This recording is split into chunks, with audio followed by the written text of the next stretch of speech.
Once again, Christian greetings to all our valued listeners and viewers throughout the whole world, more particularly to all Shepherd's Rod believers, and most especially to our beloved brothers and sisters in the United States of America.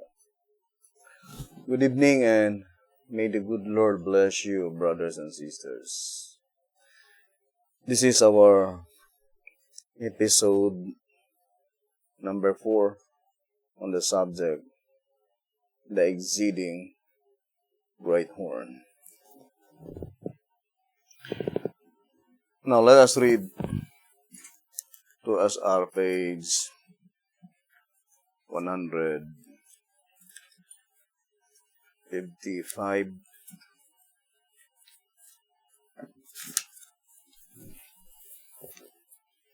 It says here,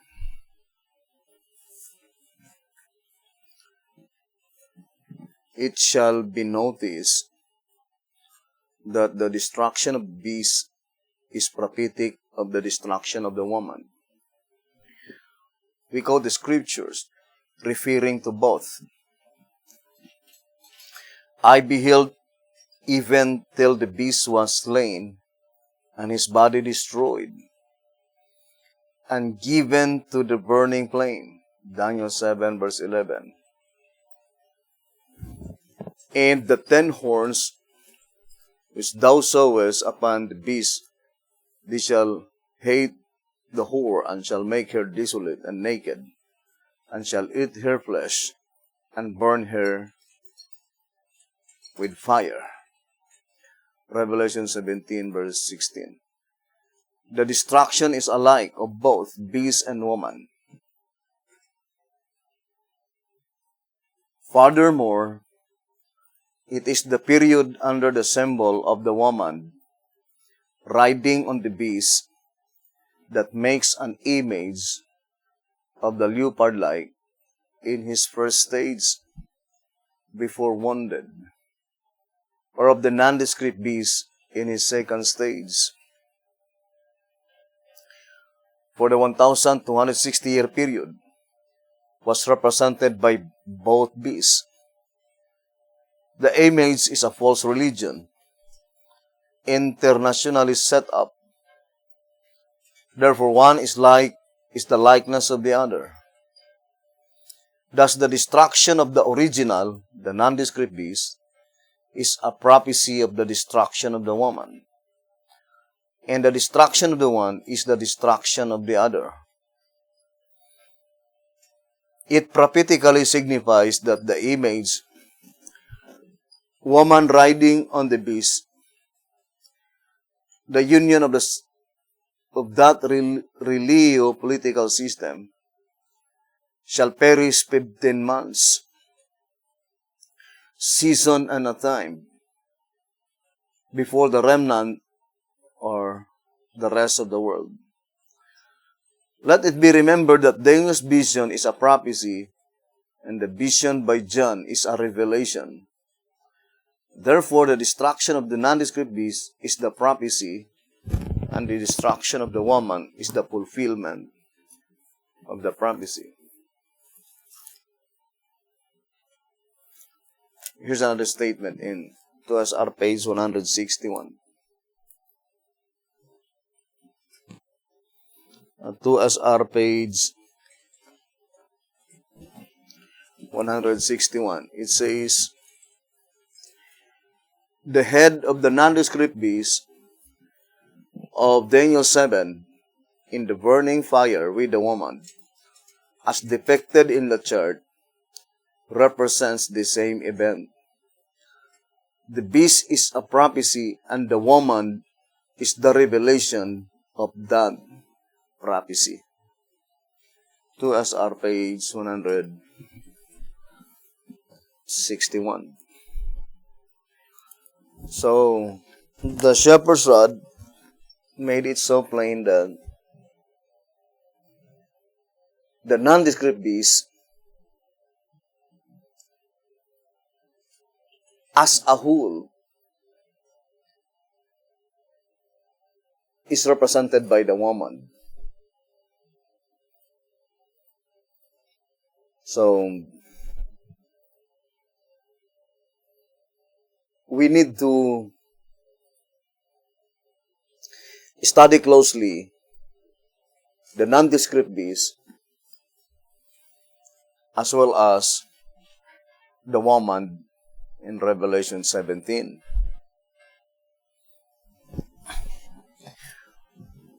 Now, the shepherd's rod already told us into us our 123. Let us read again. It says, thus the symbol of the woman sitting on the waters represents the period before the Reformation. This was true during the period of papal supremacy, for at that time the papacy ruled the Roman world. Peoples and multitudes and nations and tongues. Thus the woman sat on the waters during the 1,260 prophetic years of Daniel 7 verse 25. But she is yet to sit on the heads and on the beasts. Had she sat on the nondescript beast instead of on the waters, it would have been wrongly symbolized, for the woman, by the tool of Catholicism, did not reign over all the world, beasts, but over many peoples and multitudes and nations and tongues, many waters. Therefore, the symbol sitting upon the scarlet-colored beast denotes an international political system. To us our page 123. So, the shepherd's rod made it so plain that during the Dark Ages, the woman had not been able to rule all over the world by the tool of Catholicism. And we already explained that accordingly, and to us our page 139,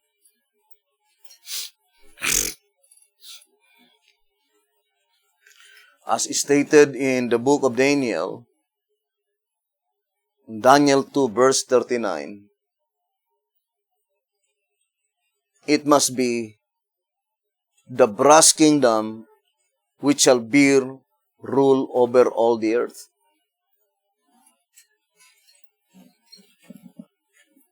But historically, according to the shepherd's rod says, the brass kingdom is accepted to represent Grecia.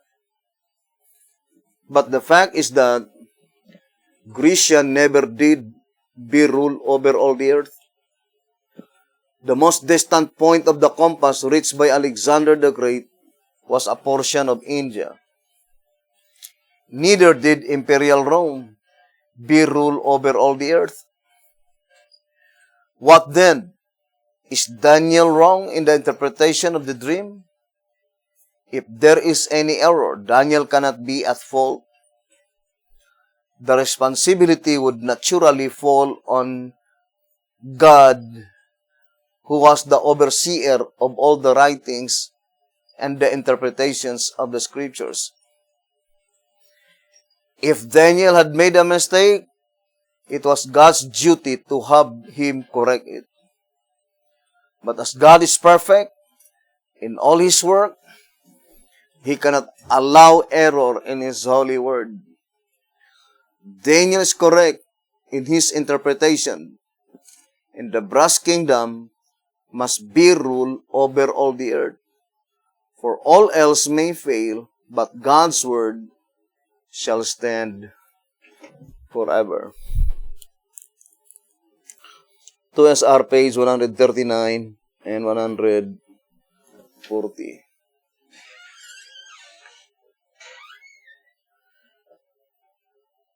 Now, to repeat again,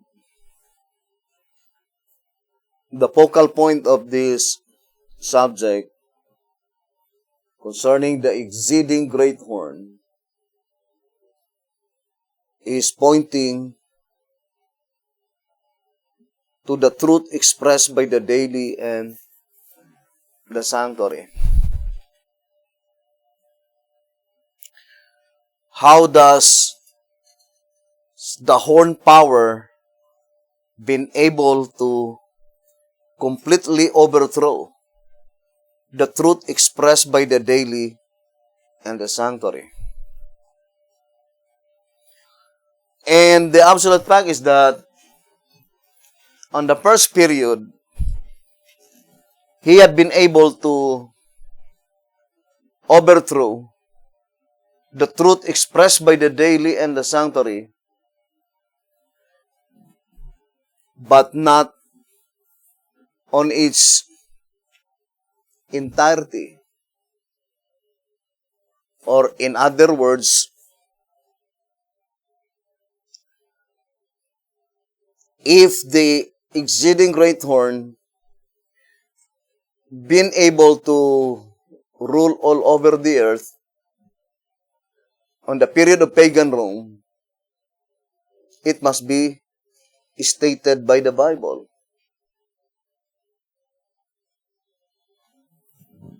And the mere fact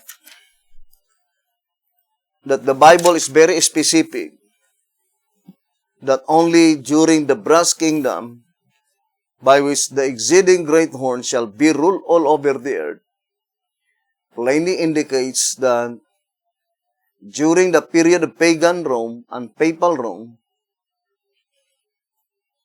the exceeding great horn had not been able to be ruled all over the earth. Now here in 2SR 141, it says, note the accuracy of inspiration. Had the prophet said, the kingdom of iron shall be ruled over all the earth, it would have been true as far as the iron-bearing rule. But such affirmation would have discredited this wonderful lesson taught by the symbolic oath. What is true of the iron and clay is true of the goat, and one corresponds with the other.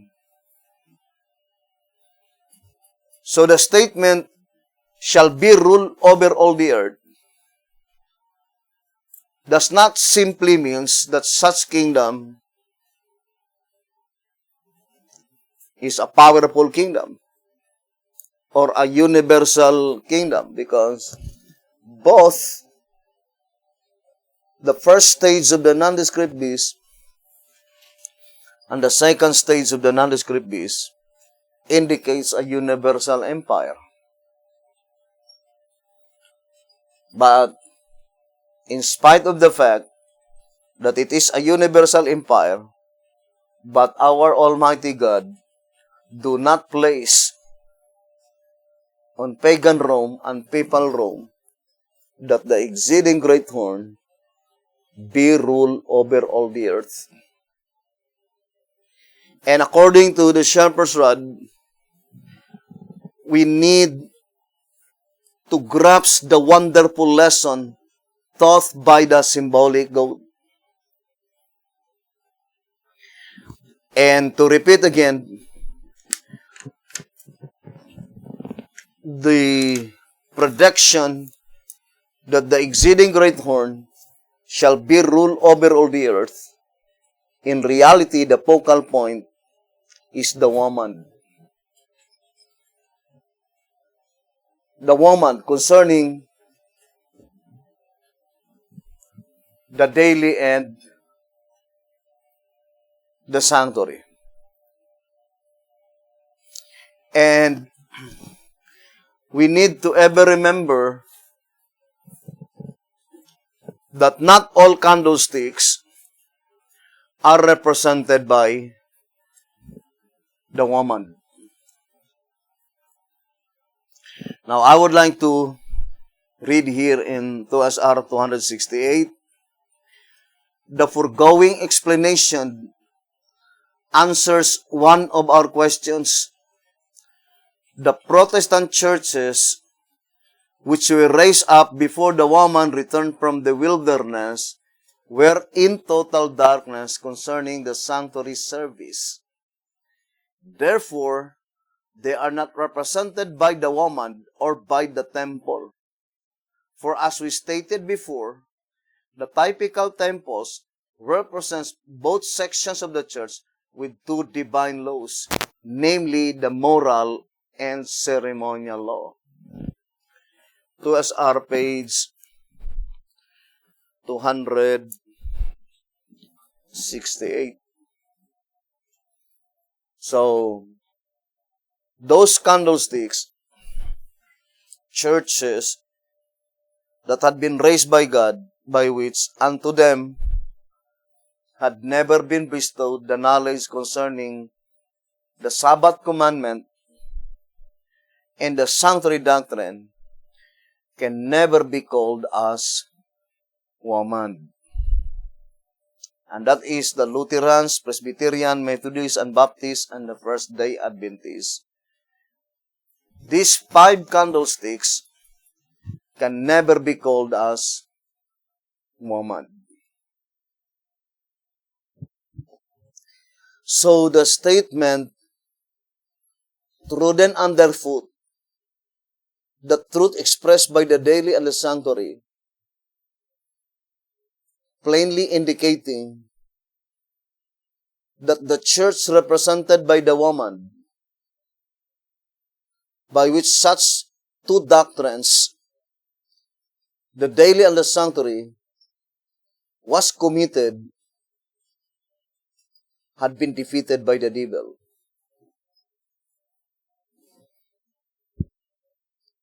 According to the shepherd's rod. Now, concerning the period of pagan Rome, brothers and sisters, to repeat again, the statement in 2SR page 112, let us read again that statement.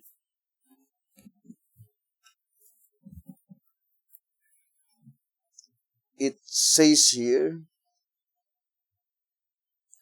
therefore, if this beast represents our world at the present time, would it not be unwise on the part of God if he should have neglected to foresee the present day multiplicity of sects in the great confusion among Christendom, if the symbols by this beast fail to reveal the true condition of the churches? As the nondescript beast tells the fall of the church in the period he represents, so must the scarlet-colored. In fact, this is the principal reason why these prophetic beasts are presented. Or in other words, the particular object in view, why God showed to John this beast revelation, accordingly, there are 2 principal reasons. Number 1, to reveal the true condition of the churches. Number 2, to tell the fall of the church. Now, since the shepherd's rod only mentioned among the 4 beasts in the vision of Daniel is the nondescript beast. As far as history is thus concerned, in the period of the Babylonian Empire, Medo-Persian and Grecian Empire, there was no church that had fallen. And we know the church in that period of time is the Jewish church.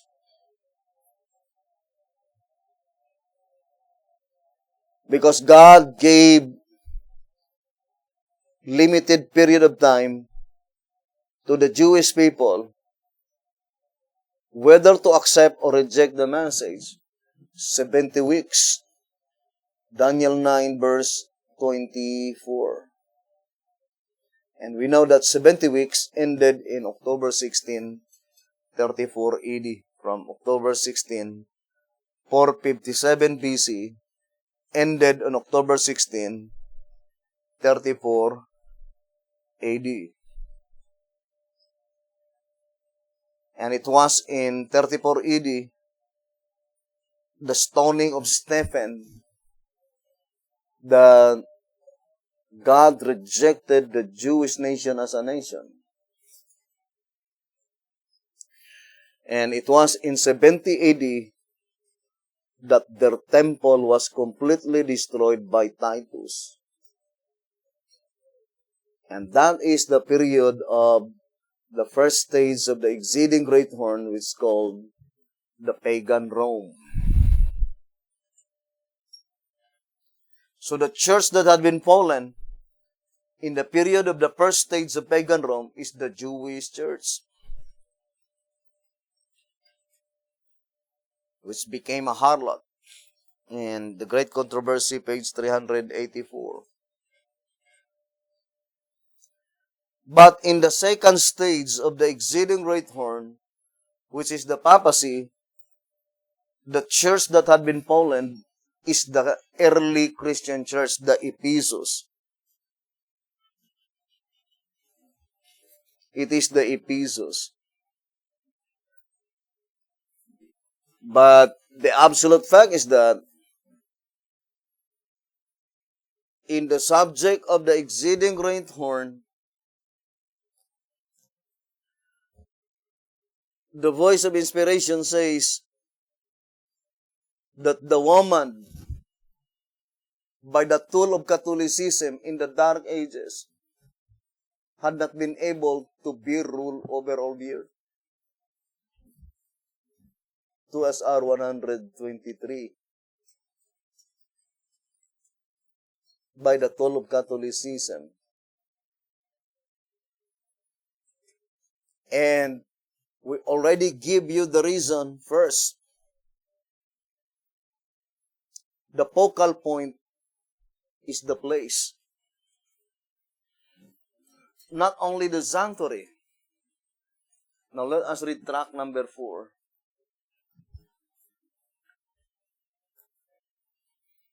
On page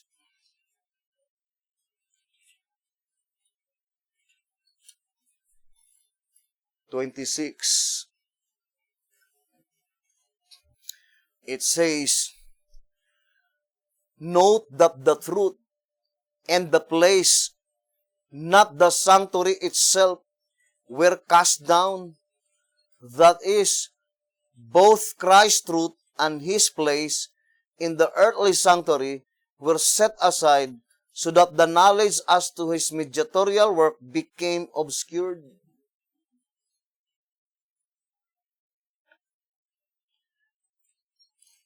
Now,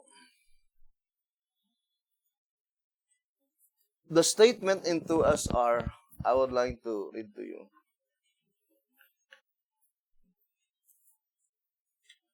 In 139, it says, 2SR page 139.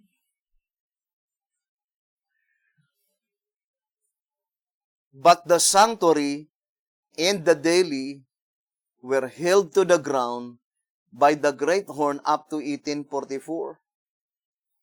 At that time, he lost control of them, and the power of the three angels' messages raise the truth from the ground or from underfoot and place it in the church.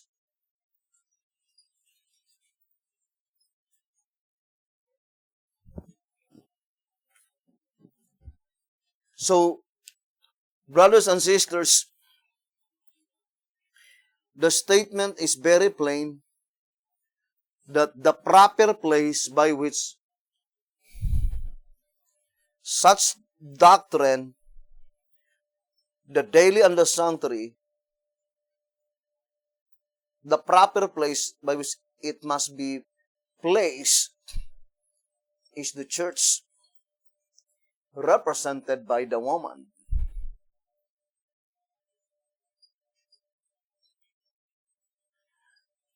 Now, in track number 4, on page 26, the Shepherd's Lodge says, note that the truth and the place, not the sanctuary itself, were cast down. That is, both Christ's truth and his place in the earthly sanctuary were set aside so that the knowledge as to his mediatorial work became obscured.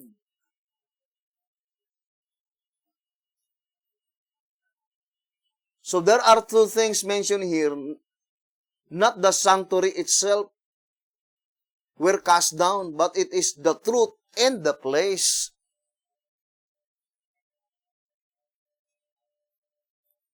So what does it mean by the statement, note that the truth and the place, not the sanctuary itself, were cast down? That is both Christ's truth and his place in the earthly sanctuary were set aside so that the knowledge as to his mediatorial work became obscured.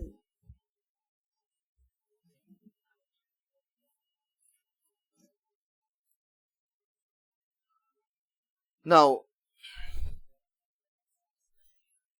let us carefully study that statement that, no, it is not the sanctuary itself that had been cast down, but rather, it is the truth and the place.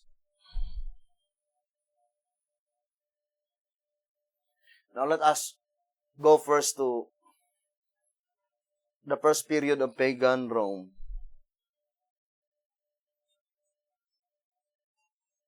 It is not the sanctuary itself, but rather the truth and the place.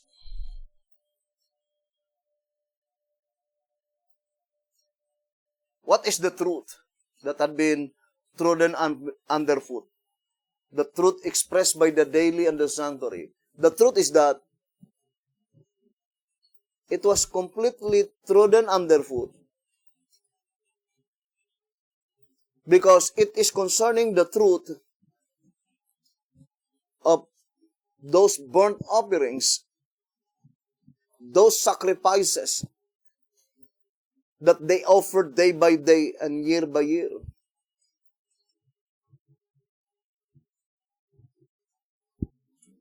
They have no knowledge concerning the truth of it, by which it is only a shadow. The true object in view is the Son of the living God to sacrifice his life on the cross of Calvary. But the Jewish nation, brothers and sisters, have no knowledge concerning about it.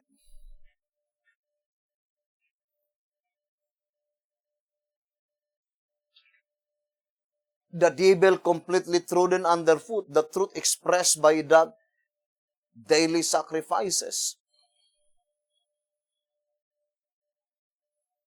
And also the place.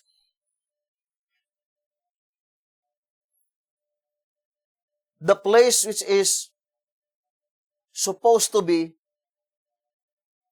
they will be looking to Christ's mediatorial work in the heavenly sanctuary. That those services on the earthly sanctuary is only an illustration.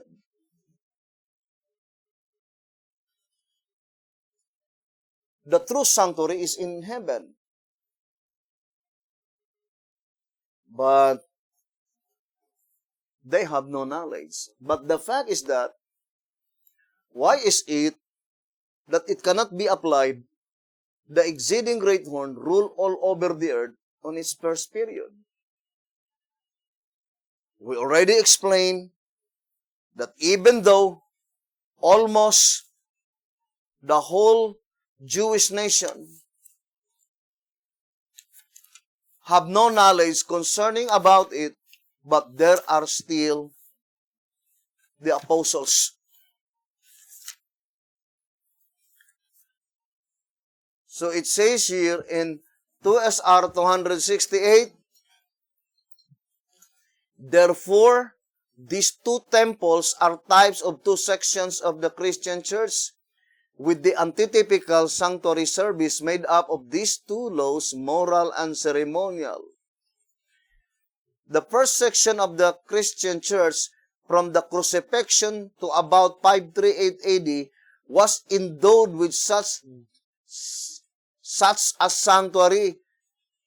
That is, they had a perfect knowledge of the work on the heavenly to that time, and their faith corresponded with its service.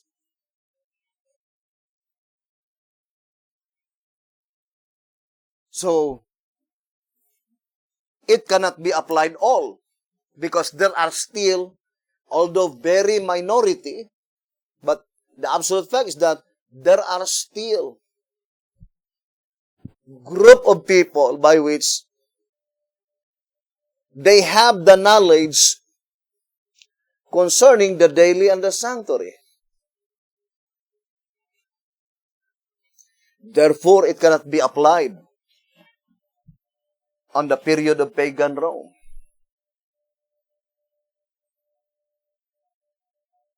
As well as during papal Rome. According to the Shepherd's Rod, in 2SR page 142, it says here, 2SR page 142, so, while the truth was cast down by the church leadership in that period and the abomination set up, God had some. Even though this some is in minority, but the fact is, there are still some in obscurity who keep His Sabbath and have the knowledge of the sanctuary truth through the entire 1,260 years of the wilderness journey. Thus she was nourished, meaning feed, revealing that she was to return. The significance of nourish is that she was hidden. Miraculously by Jesus Christ.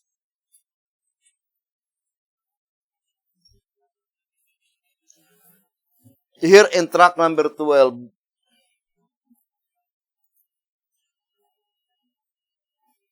on page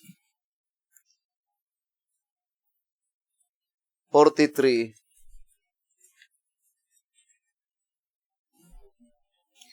so had he not nourished her, track number 12, page 43, in the last part, so had he not nourished her, keep her in existence by a miracle, the church would have perished during those dark ages of religion. Track number 12, pages 43 and page 44. And that is the reason that God do not place to the metal of iron that the exceeding great horn be ruled all over the earth. But rather, Daniel 2 verse 39, it is the brass kingdom that shall be ruled over all the earth. But it could not be Grecia, according to 2 SR 139 and 140. But the truth of the matter is that God declared that it is the brass kingdom to let us know that it indicates the numerical value of number 3 in track number 2, page 13. Saying, gold being first of value in the order of metals is singularly adopted in symbolizing the first empire after the flood. Silver being second to gold is the number 2 metal and exactly symbolizes the second empire Medo-Persia, while brass being third to gold precisely fits the third empire Grecia and consequently has the numerical value of 3. To let us know that the exceeding great horn did not be ruled all over the earth on the first period, which is pagan Rome, because the exceeding great horn has 3 periods according to track number 3, page 39. And as the great horn of the he-goat is symbolical of the Roman world in its 3 periods, pagan, ecclesiastical, and Protestant.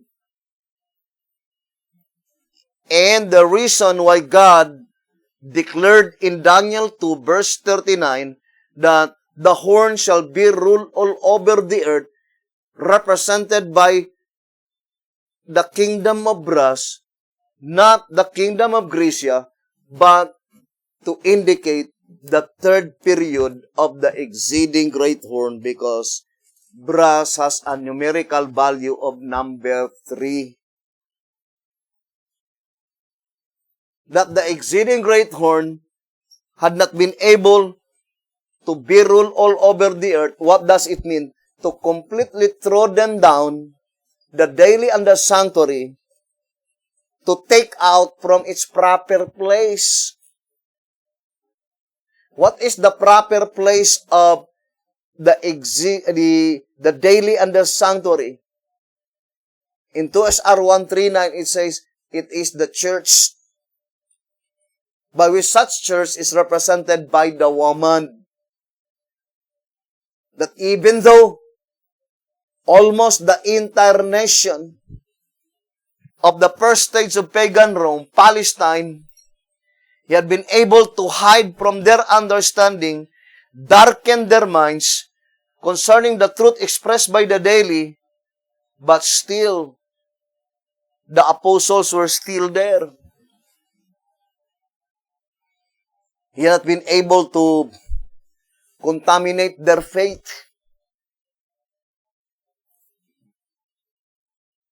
And the devil thought that they will abandon their faith by persecution, but the result is opposite. According to answerer number 2, page 10, as a result of persecuting the woman, Satan was, ironically, only helping rather than hindering the divine purpose. Indeed, the church field, Matthew 13, verse 38, only grew only pure wheat, the net, verse 47, quote, only good fish, because against such a persecution, only the faithful dared take their stand for truth and to become members of the hated sect. Answerer number 2, page 10.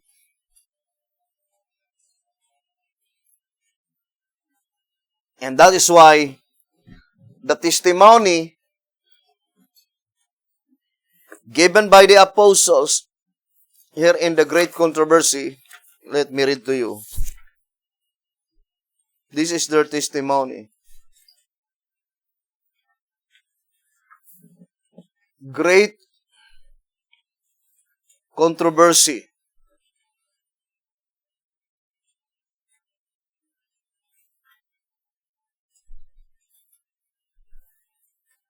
Page 42. In vain were Satan's effort to destroy the church of Christ by violence.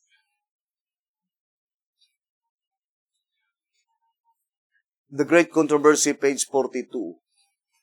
In vain were Satan's efforts to destroy the church of Christ by violence. The great controversy in which the disciples of Jesus yielded up their lives did not cease when these faithful standard bearers fell at their post. By defeat they conquered. God's workmen were slain, but His work went steadily forward. The gospel continued to spread and the number of its adherents to increase. It penetrated into regions that were inaccessible even to the eagles of Rome.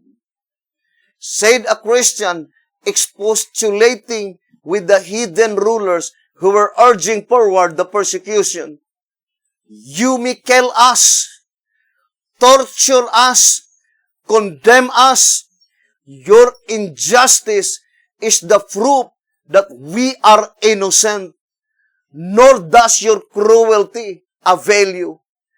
It was but a stronger invitation to bring others to their persuasion.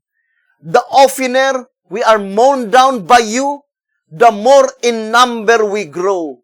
The blood of Christians is shed. The Great Controversy, page 42. But how about during the Dark Ages? Still, brothers and sisters,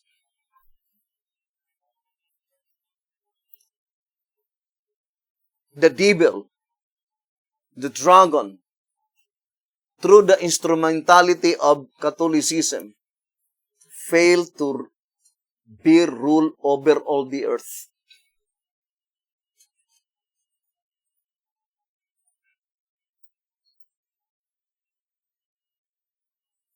But why is it that in the last period of the exceeding great horn,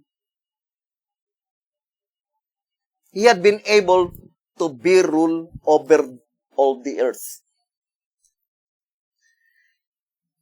First of all, one of the reasons why it cannot be applied in the first period of the exceeding great horn, pagan Rome, and in the period of second period of the exceeding great horn, papal Rome, because the dominion by which they reigned is not the symbolical earth. Whereas the predicted place by which the exceeding great horn shall be ruled all over the earth is in the symbolical earth. Because if verse 39 is a symbolical prophecy, then every term must be symbolical. That is the divine principle given by the shepherd's rod, saying that in tract number 5, page 26, symbolical or literal, which, now if I ask you a question, Daniel 2, verse 39, is this verse symbolical or literal? Which? Tract number 5, page 26. Only when this question is rightly answered will we have the correct interpretation to unlock this great symbolical treasure house of truth. And in page 41, in tract number 5, For if every term is not symbolical, how shall we differentiate those which are from those which are not? And how shall we know by which to define the truth? Track number 5, page 41. Now, let us read Daniel 2 verse 39. And we need to have a definite answer. Is Daniel 2 verse 39 symbolical or literal? Which? And it says, and after thee shall arise another kingdom inferior to thee, and another third kingdom of brass, which shall be rule over all the earth.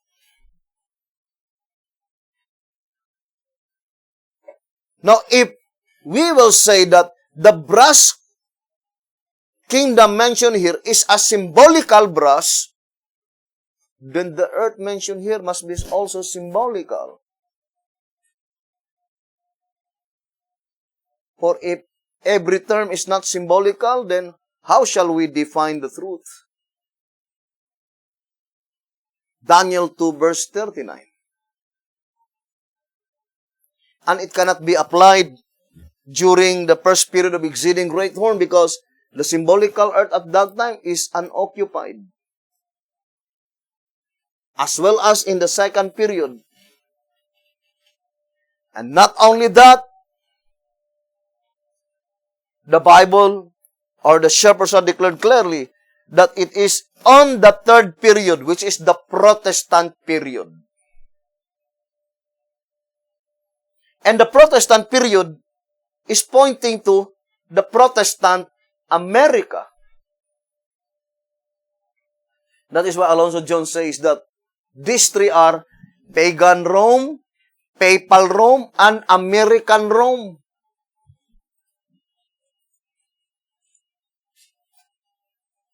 It is very specific, brothers and sisters, saying pagan Rome,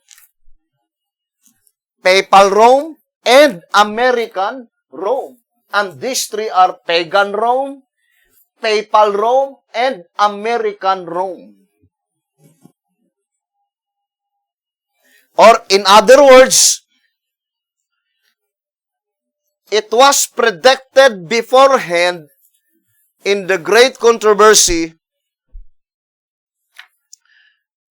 574, saying, in the movements now in progress in the United States to secure for the institutions and usages of the church the support of the state, Protestants are following in the steps of papists. Nay, more, they are opening the door for the papacy to regain in Protestant America the supremacy which she has lost in the old world.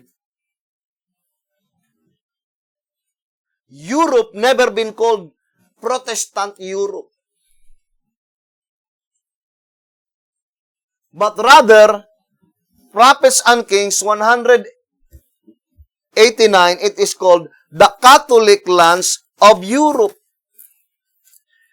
Let us read 188 in Prophets and Kings.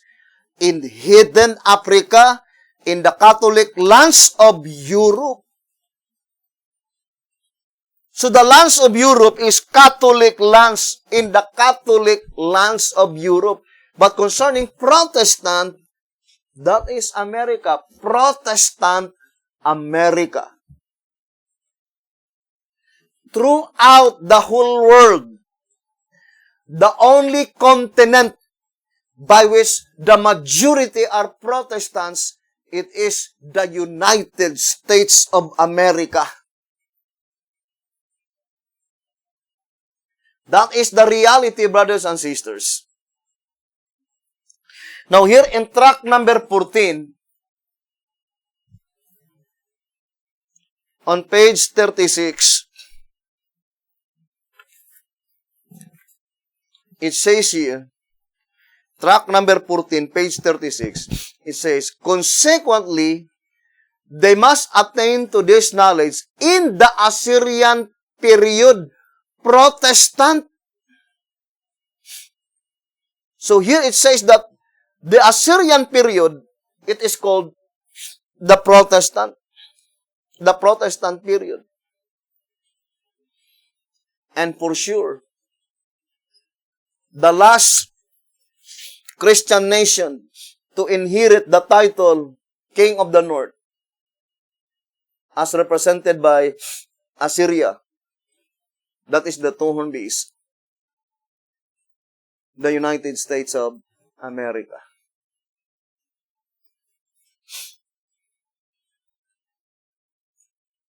Brethren, in the subject of the seven seals, on Revelation chapter 6, it says here, on verse 9, and when he had opened the fifth seal, I saw under the altar the souls of them that were slain for the word of God, and for the testimony which they held. And they cried with a loud voice, saying, How long, O Lord, holy and true, dost thou not judge and avenge our blood on them that dwell on the earth? Verse 11, and white robes were given unto every one of them, and it was said unto them that they should rest yet for a little season, until their fellow servants also and their brethren that should be killed as they were should be fulfilled.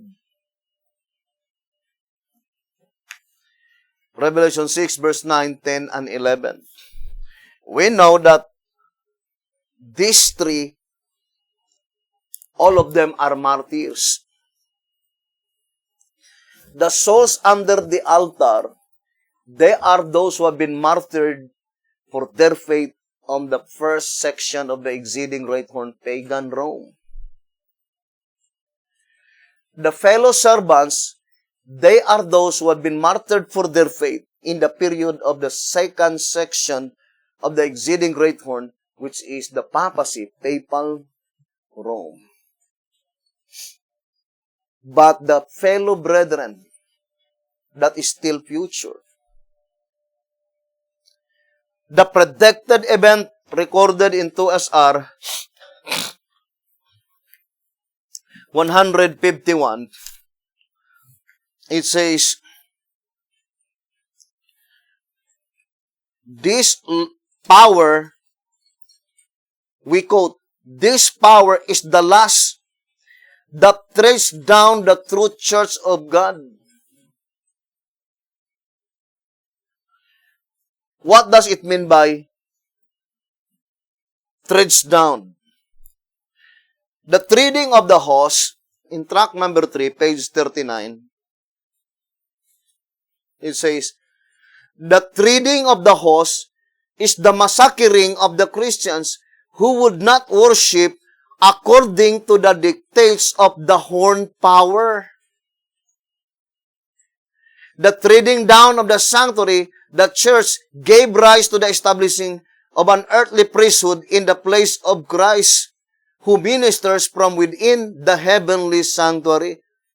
Track number 3, page 39.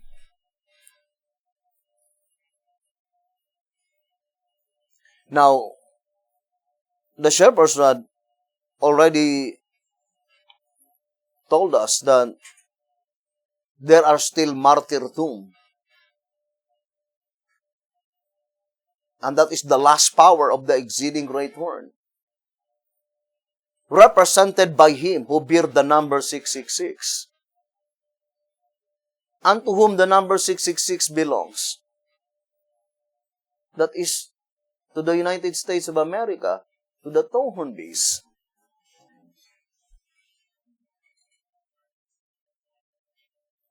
And that is the last power that treads down the true church of God. Brothers and sisters,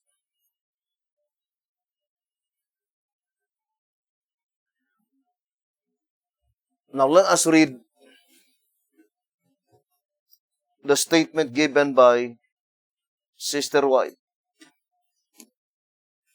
on selected messages. Book 3. So let us read.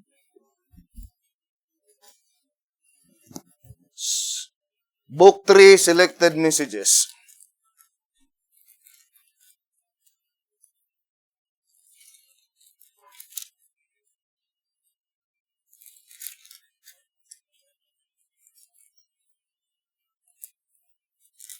So let us read, brothers and sisters, this reading.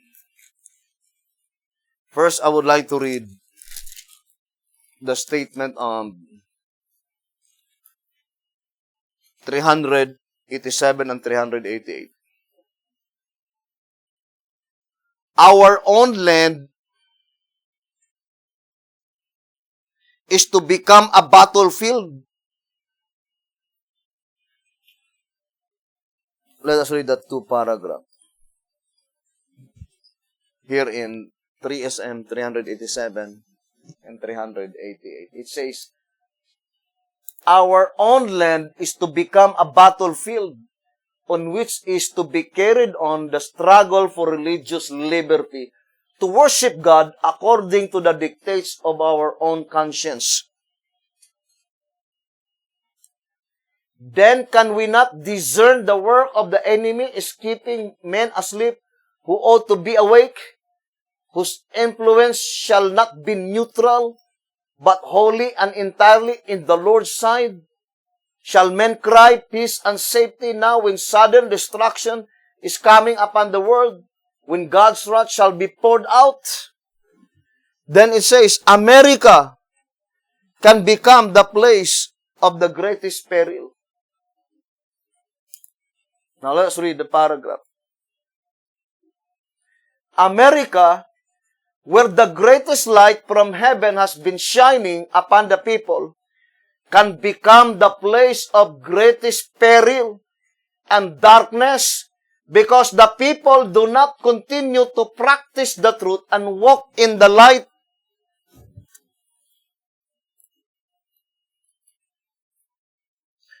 That statement cannot be applied to the people in the world, because B.T. Hotep says the world in general had never been otherwise been practicing the light in the Word of God. And here in 397, it says, persecution in the battle before the last closing conflict. 397 in 3SM. It says here, persecution in the battle before the last closing conflict. Let's read that paragraph. It says,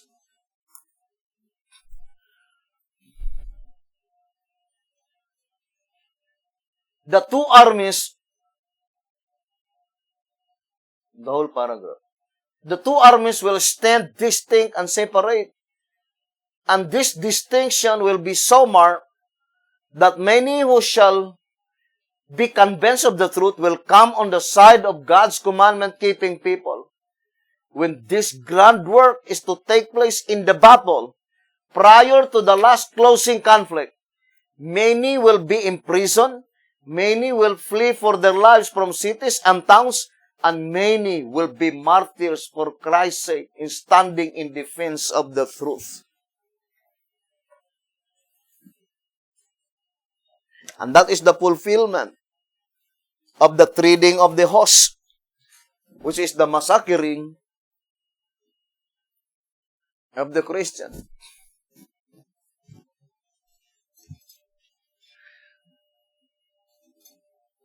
I would like to read to you this reading, brothers and sisters, in 2TG 24.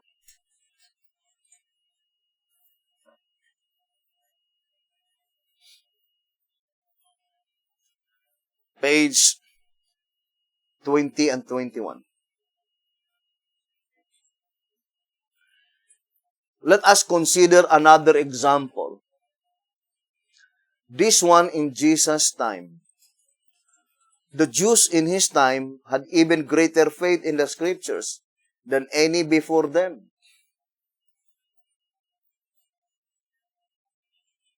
With the scriptures, the accused tried and crucified the Lord.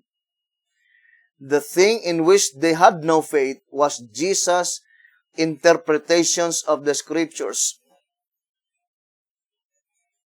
As a result, some years later, their city was destroyed, and everyone that was found in it burned as rats, only because they failed to heed Jesus' instructions.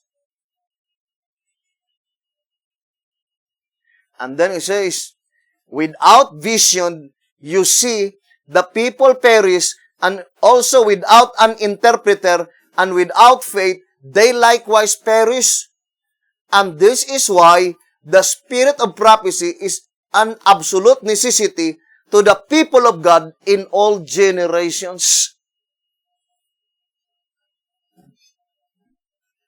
Now, I would like to relate to you what happened to the people or the Jewish nation before the destruction of Jerusalem.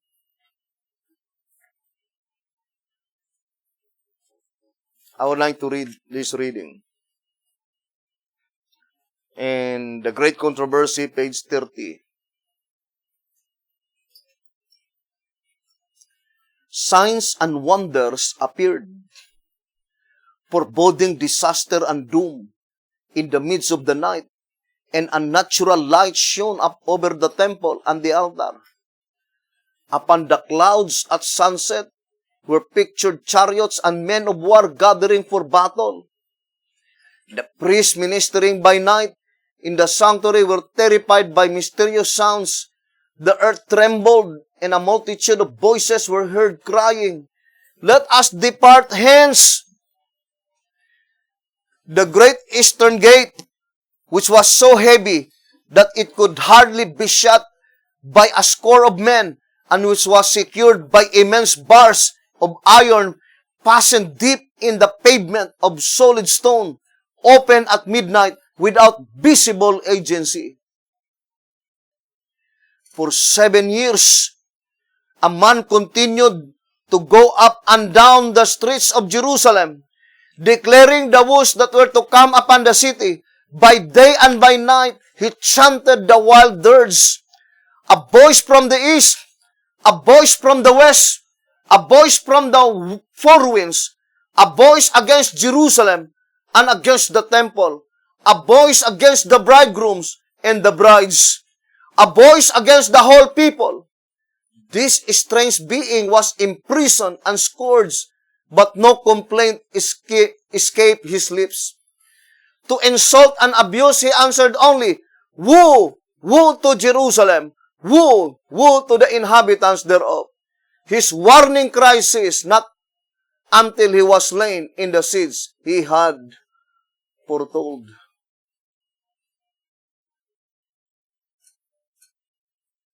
Now think it thoroughly, brothers and sisters, and ponder deeply.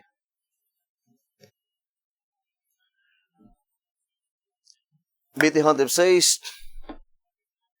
I would like to read again 1 SR page 64. It says, this experience of the Israelites in departing from Egypt was written for the instruction of those who should live in the last days. Before the overflowing scourge shall come upon the dwellers of the earth, the Lord calls upon all who are Israelites indeed to prepare for that event. Before the overflowing scourge shall come upon the dwellers of the earth, the Lord calls upon all who are Israelites indeed to prepare for that event. the departure of Egypt.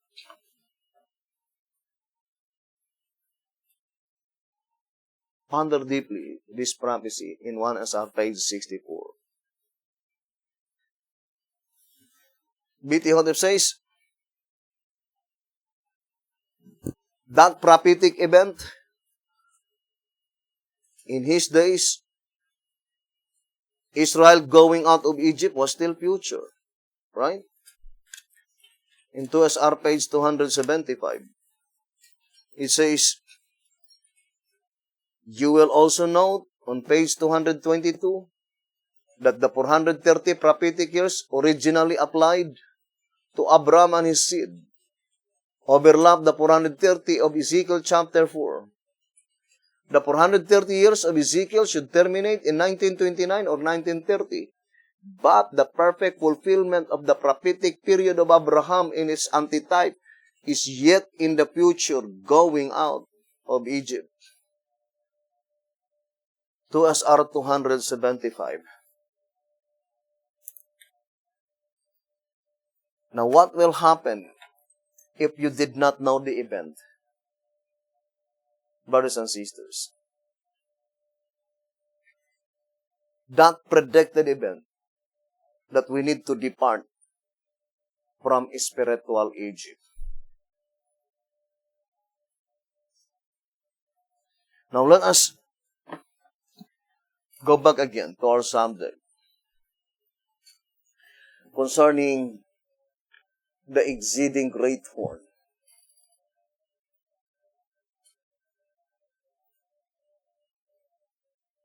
B.T. Hotep says, brothers and sisters, the mere fact that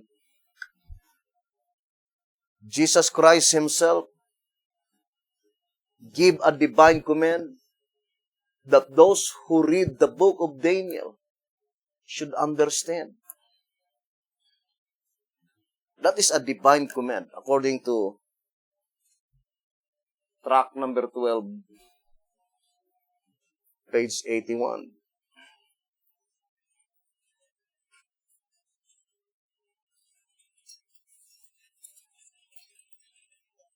Let us read again. It says that these three links of truth, the polluting of the sanctuary, the taking away of the daily, and the placing of the abomination in the prophetic chain of events brings us several centuries into the Christian era, is conclusively confirmed by Christ referring to them as in the future from the time He uttered the command. So Matthew 24, verse 15 and 16, it is a divine command. The first divine command is that you need to read and understand the book of Daniel. And the second divine command, it says, then let them which be in Judea flee into the mountains.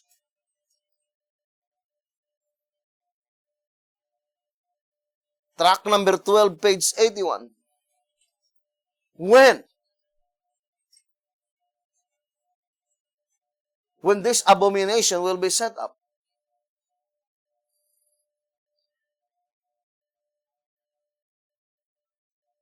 Brothers and sisters, during the Dark Ages, if we will be saying that the abomination is set up in 538 AD, which is the Sunday observance, there was no such historical event that God's people, they departed from whatever that symbolical Jerusalem and Judea. And secondly, it is illogical and also injustice to the people of God at that time if God required them to understand the book while he himself decreed that the book is sealed and cannot be understood. So, brothers and sisters, there is no escaping the conclusion that such divine command must be applicable only to the time when the book began to be opened. And we read already, right, in 3 Symbolic Code, 8 to 10, page 8, that in more specific terms, the time of the end began in the year 1844. But in that reading also, in 3 Symbolic Code, 8 to 10, page 8, B.T. Hotep says, yet there are still part of the book of Daniel which is yet closed.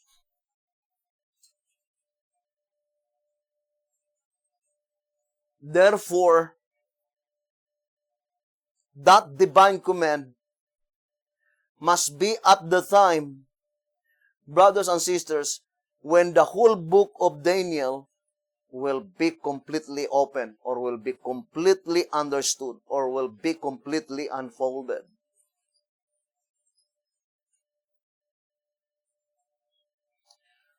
So the statement in tract number 3,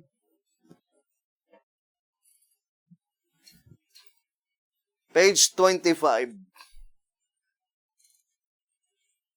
let us read.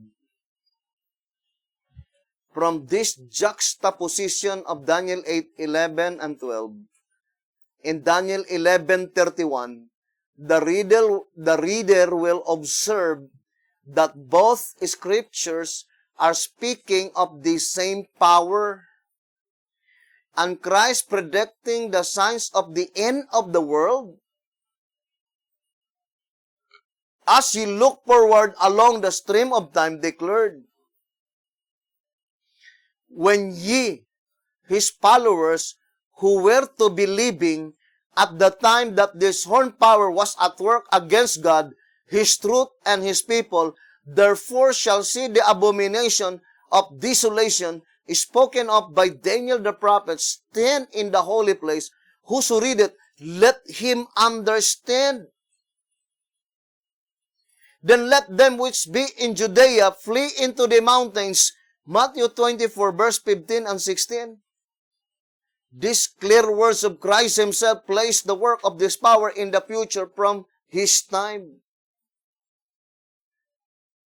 But the mere fact that the shepherd's rod inscribed it in a future tense, saying, when ye, his followers, who were to be living at the time that this horn power was at work against God, against his truth, and against his people.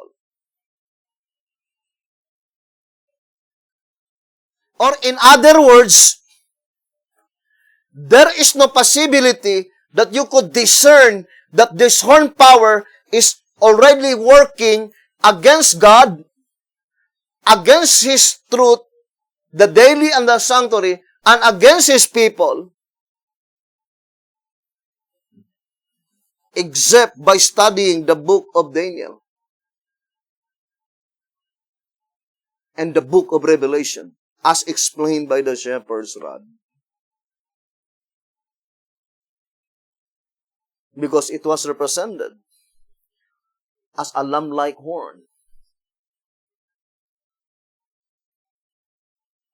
Brothers and sisters, gentle and apparently Christian. And the only way that we could discern it is through and by the symbolization of the beast in the book of Daniel and the book of Revelation, together with the red dragon. Now, let us now ponder deeply, brothers and sisters. Because this warning, without any doubt, it is addressed to us. We are now living in the very time by which this horn power was at work against God, against His truth, and against His people.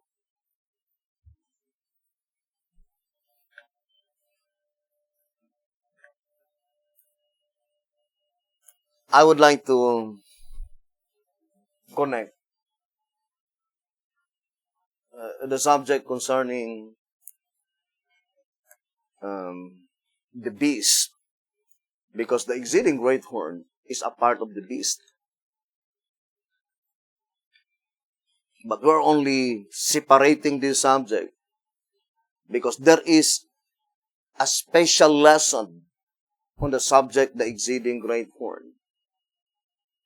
And the special lesson is that God is telling us, you and I, that in the third period, in the last period of the exceeding great horn, brothers and sisters, the woman, the church by which God bestowed unto that woman the daily and the sanctuary, had been completely defeated by the devil.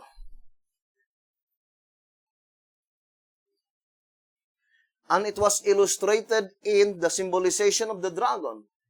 He has 7 heads, crowns. The 7 heads are being crowned.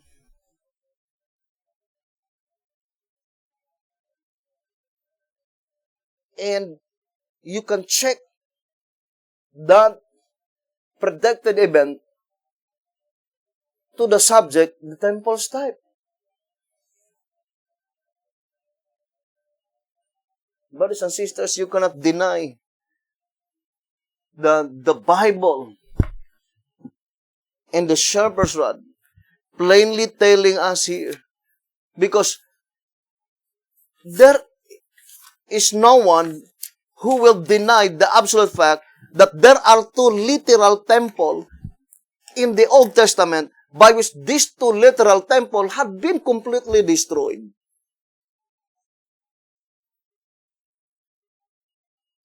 Brothers and sisters,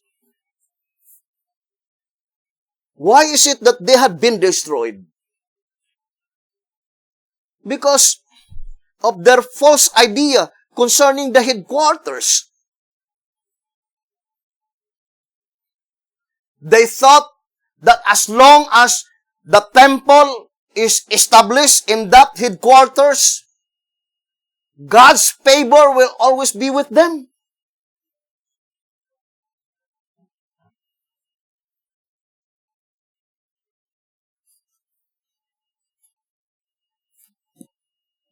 Apology, brothers and sisters. When I was yet among the Waco advocates, we read those passages in the old codes that Waco is a sacred spot, sacred place. Is it the place which is sacred? Or is it God's presence? Would you think the sacredness of Waco, Texas will exceed the sacredness of Mount Zion, Jerusalem, Mount Moriah, Shiloh?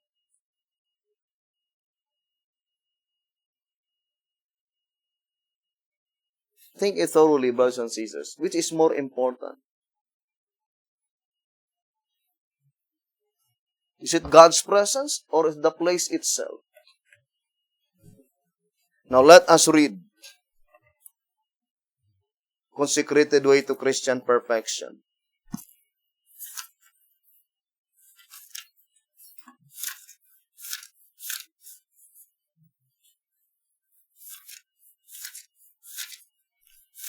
Here in Consecrated Way to Christian Perfection, it says here,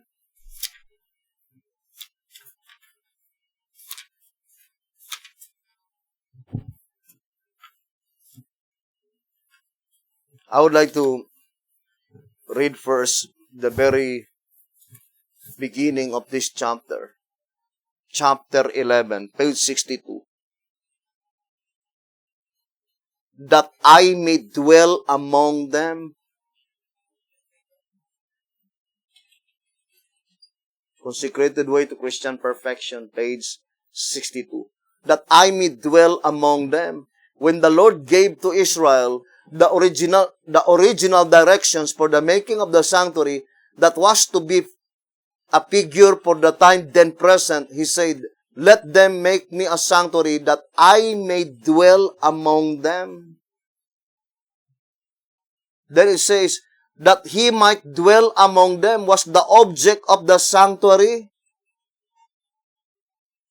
That is the object of the sanctuary. That is the purpose of the sanctuary.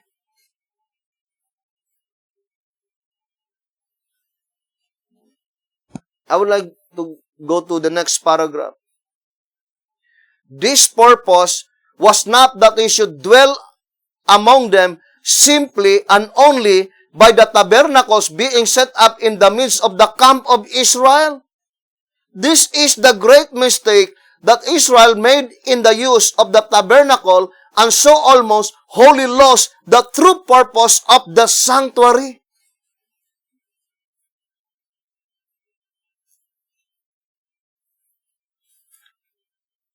You can read the entire chapter, but I will just pick up some portions to minimize time, brothers and sisters.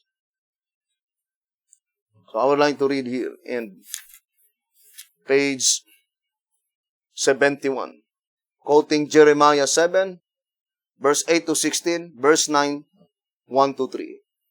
It is during the Temple of Solomon that was built in Mount Moriah, and Jeremiah is trying to remind them the sanctuary that was established in Shiloh in the days of Joshua. What happened? It was destroyed. Now, it says here, page 71, in Consecrated Way to Christian Perfection, what were specifically the lying words in which these people trusted? Here they are, trusting not in lying words, saying, the temple of the Lord, the temple of the Lord, the temple of the Lord are this. Jeremiah 7, verse 4. In reality, it is not a lie, because that temple is the temple of the Lord, the temple of Solomon, which was built in Mount Moriah. But the lying words there is that it seems that God gave eternal favor that whatever may happen, as long as the temple is there, they were always to be recognized by God as His church, as His people.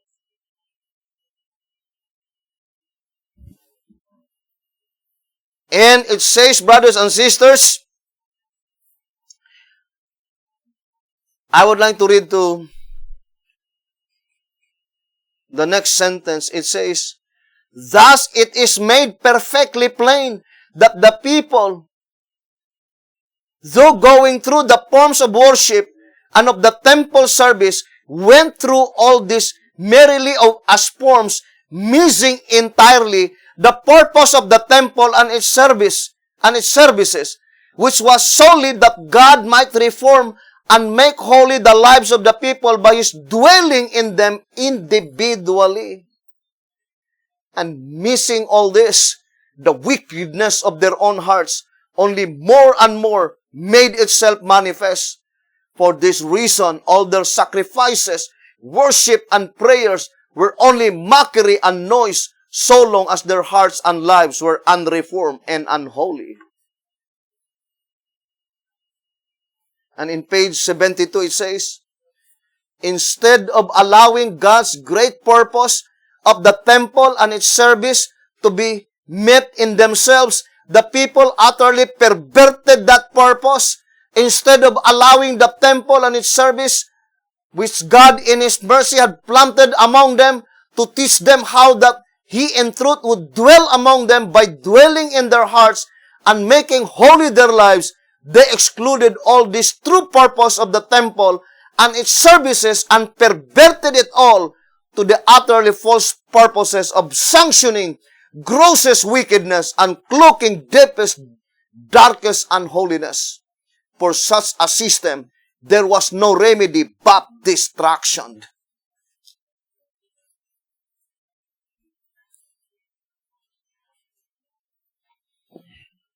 I would like to read to you here in 2TG number 10.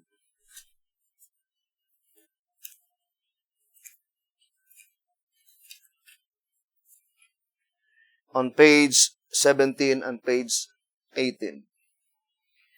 And I think this is the answer on the statement on the desire of ages.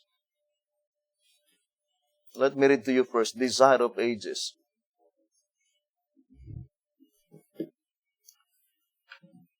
Desire of ages 232. Let me read to you that statement.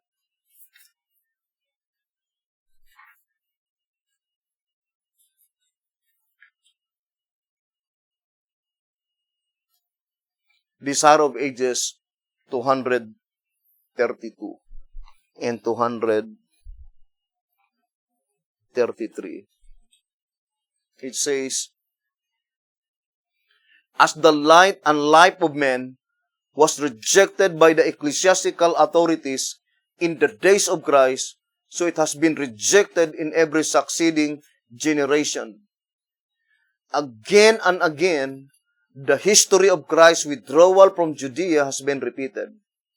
When the reformers preached the word of God, they had no thought of separating themselves from the established church, but the religious leaders would not tolerate the light, and those that bore it were forced to seek another class who were longing for the truth. In our day, few of the professed followers of the reformers are actuated by their spirit. Few are listening for the voice of God and ready to accept truth in whatever guise it may be presented. Often, those who follow in the steps of the reformers are forced to turn away from the churches they love in order to declare the plain teaching of the Word of God. And many times, those who are seeking for light are by the same teaching obliged to leave the church of their fathers that they may render obedience. I would like to emphasize that statement. They have no thought of separating themselves from the established church. All of them, not excluding B.T. Hotep. And also the statement here, brothers and sisters, in 2SR, let me read to you that statement. In 2SR page 93. 2SR page 93. God has sent message after message to give light upon His written word. They were intended to correct error, rebuke sin, and reprove the sinner. But the leaders of each section threw out the messages, and the few who were willing to sacrifice all for the truth were forced to part from the churches and march on with the light. Were the leaders willing to correct their errors and purify the church, there would have been but one section. There would have been but one section. Now look at the testimony of B.T. Hotep here in 2TG number 10, page 17. Let me read to you the statement.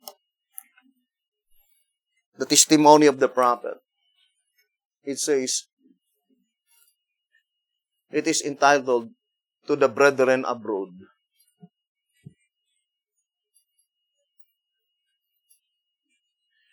Inasmuch as we are often asked what the D in the timely greetings means in connection with the name Seventh-day Adventist, we shall endeavor to explain. The D stands for Davidian.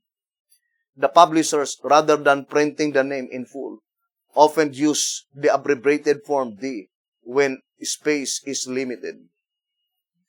Fundamentally, we are Seventh-day Adventists ever since the leading brethren of the Seventh-day Adventist denomination rejected the addition to the third angel's message.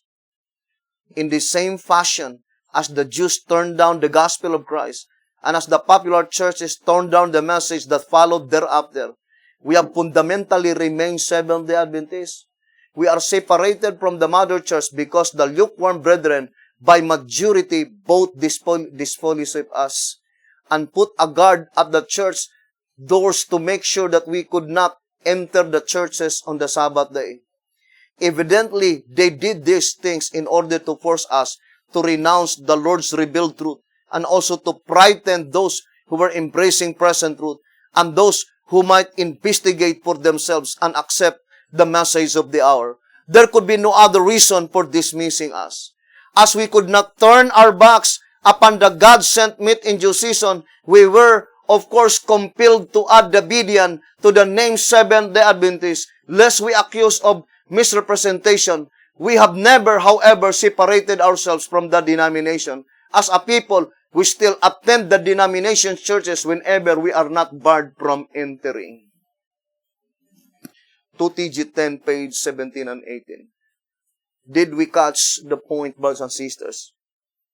The only reason that BT Hotep established headquarters, established buildings, brothers and sisters, for the promulgation of the present truth meet in due season. They cannot turn back. That is the only purpose. Now what happened?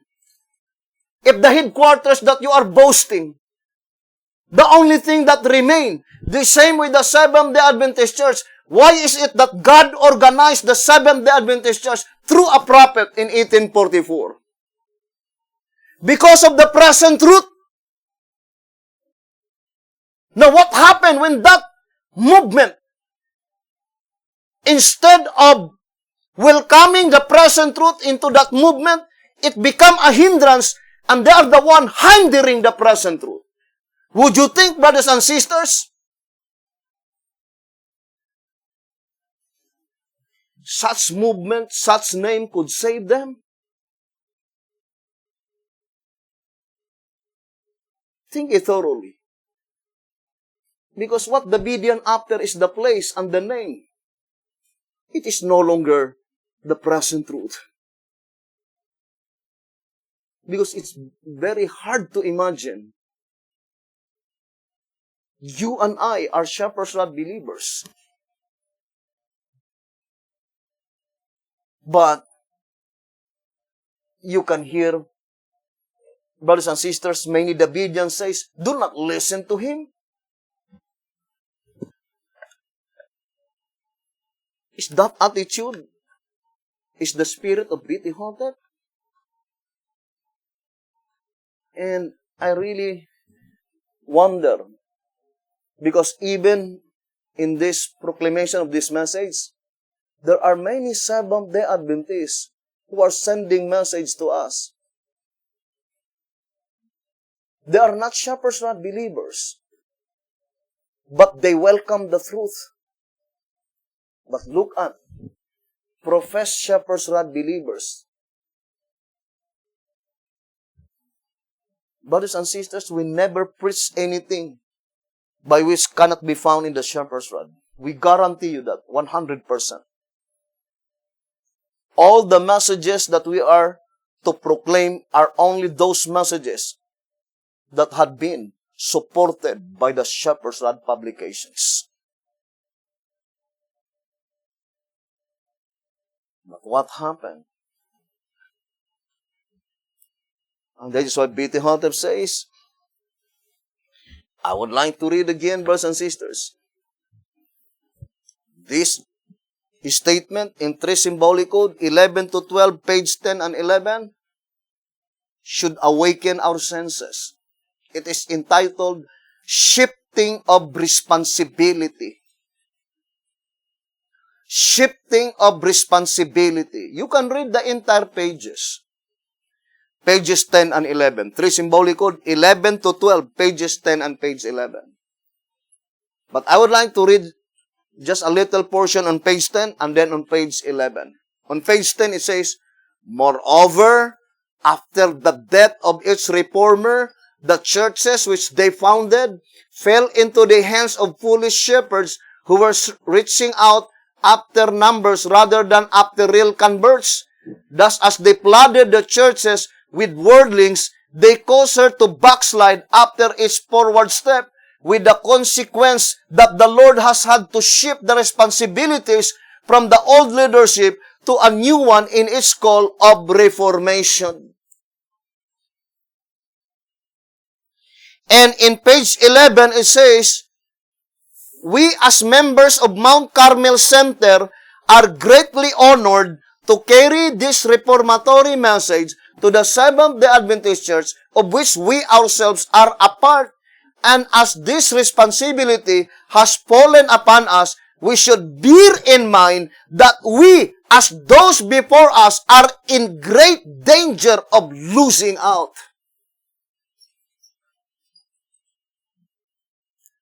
Great danger of losing out. B.T. Hotep never written any passage, eternal favor to the Davidian, that whatever may happen, they will always recognize by God as His people.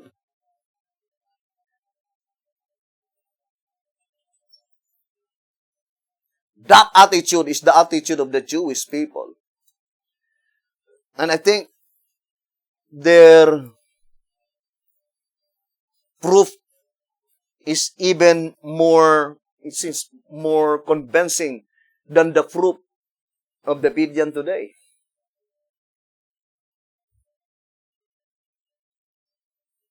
Let us read Desire of Ages. This is their proof that they read every Sabbath as God's eternal favor given to the Jewish people. Let us read Desire of Ages 106. Desire of Ages, page 106. And it seems the reason is plausible. I would like to read Desire of Ages 106. It says, the Jews had misinterpreted God's promise of eternal favor to Israel. The Jews had misinterpreted God's promise of eternal favor to Israel. Thus saith the Lord, which giveth the sun for a light by day, and the ordinances of the moon and of the stars for a light by night, which divideth the sea, when the waves thereof roar. The Lord of hosts is His name. If those ordinances depart from before me, saith the Lord, then the seed of Israel also shall cease from being a nation before me forever. Thus saith the Lord, if heaven above can be measured, and the foundation of the earth searched out beneath, I will also cast off all the seed of Israel for all that they have done, saith the Lord. Jeremiah 31, verse 35, 36, and 37. Look at that statement. Seems plausible. Because it seems the assurance of being favored by God, always to be recognized as His people, as His church, according to their interpretation in Jeremiah 31, verse 35, 36, and 37, saying, as long as the sun is still shining, as long as there are still moon and stars, as long as heaven cannot be measured, and it says, if those ordinances depart from before me, that is the time that I rejected Israel. But as long as those ordinances can still be seen, I will not cast out the nation of Israel. It seems plausible, right, brothers and sisters? But Sister White says, in the next sentence, the Jews regarded their natural descent from Abraham as giving them a claim to this promise. But they overlooked the condition which God had specified. Before giving the promise, He had said, I will put my law in their inward parts and write it in their hearts, and I will be their God, and they shall be my people, for I will forgive their iniquity, and I will remember their sin no more. They overlook the condition written in verse 33 and 34. The vision overlooked the condition, brothers and sisters, that God will recognize whatever movement, brothers and sisters, as long as the present truth is found in that movement. That is the condition.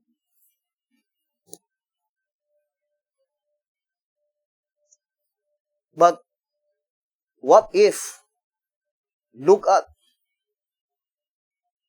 brothers and sisters, the pure-blooded Jews, the temple of Solomon, the glory, and also the dedication, unsurpassable. But what happened at the time when they were already rejecting present truth? Did God protect that holy temple? Look at the temple, the second literal temple.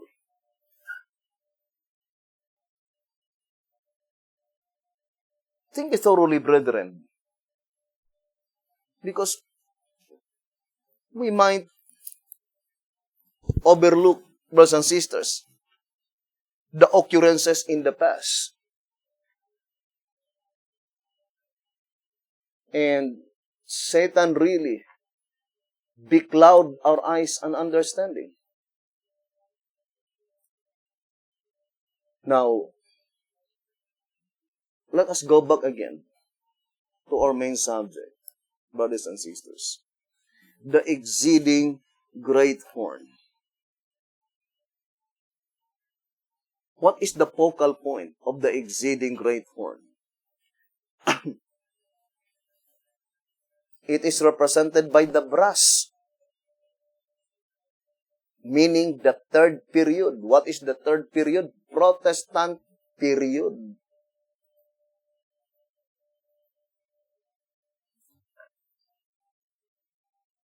And what is the predicted event in the Protestant period? The truth expressed by the daily and the sanctuary had been trodden underfoot. What does it mean by trodden underfoot? Brothers and sisters, Jesus Christ illustrated it in Matthew chapter 5, verse 13, right?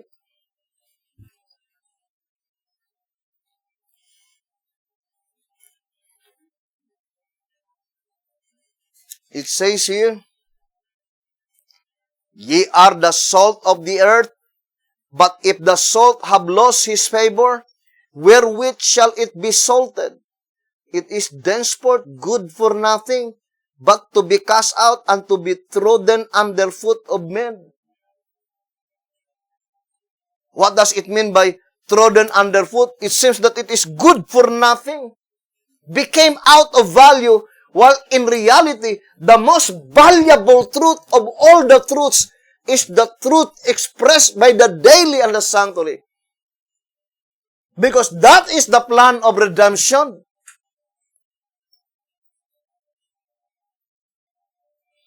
Now, I would like to read 2SR.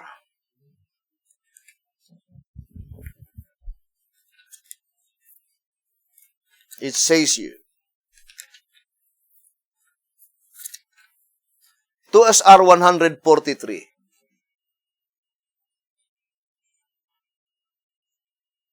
It says, because of sin, the sanctuary truth was added after the fall of Adam.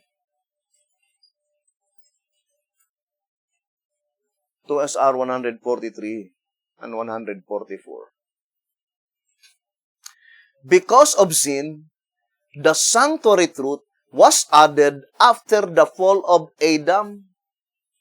Both truths are of vital importance.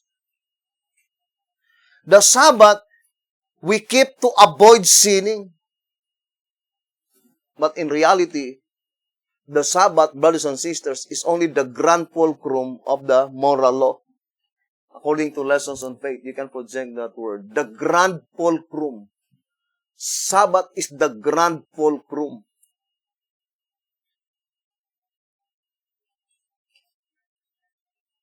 It is pointing in reality to the moral law.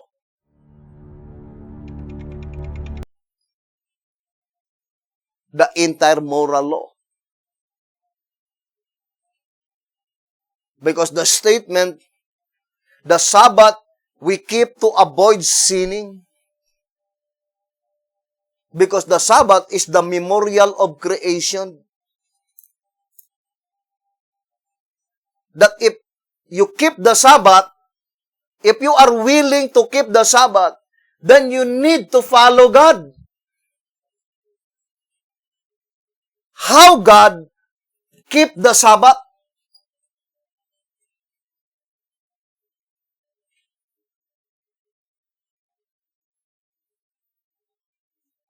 God keep the Sabbath after He performed all His works.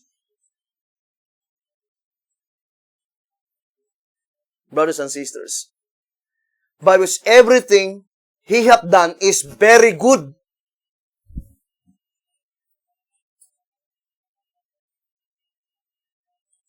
The Sabbath is the grand fulcrum.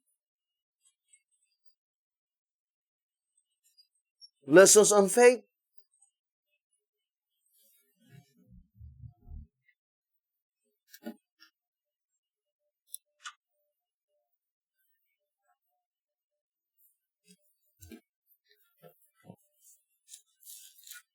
Here in Genesis chapter 1, verse 31, it says, And God saw everything that He had made, and behold, it was very good.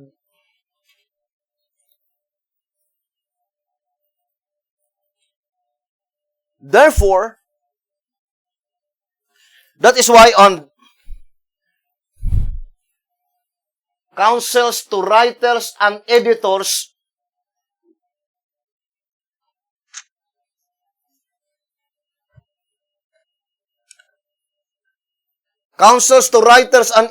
page 80, on Sabbath, we think God's goodness.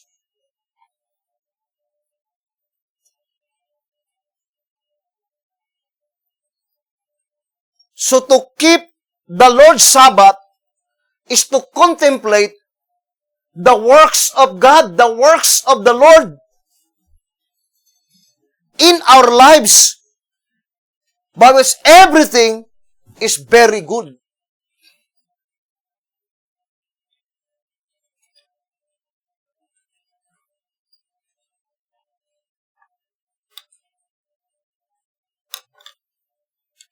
Counsels to writers and editors, page 80.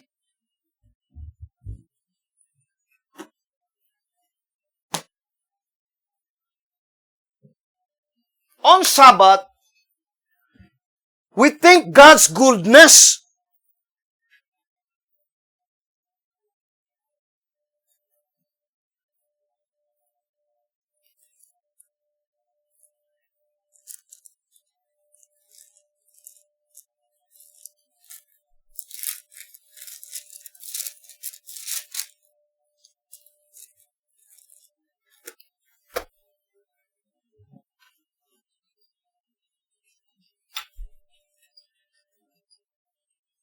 Let us read, brothers and sisters.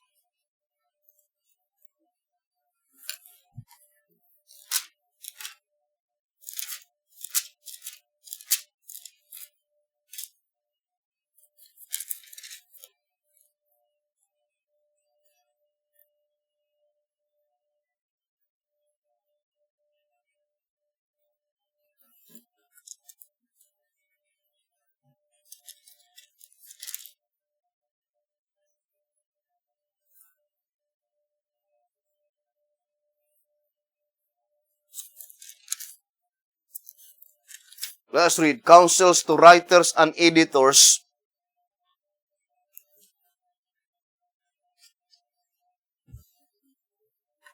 Page 80, it says, and what more appropriate time could be chosen for sit?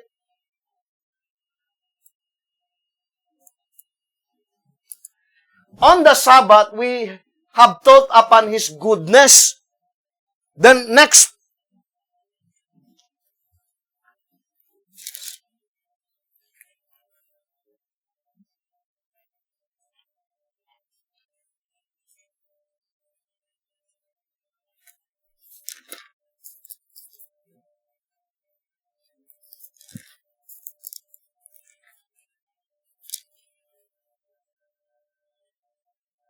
I would like to read. On the Sabbath, we have thought upon His goodness. We have beheld His work in creation as an evidence of His power in redemption. Our hearts are filled with thankfulness for His great love.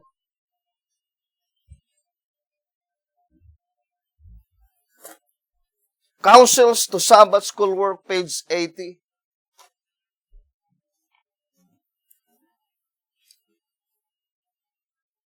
Now let us read again. 2SR page 143.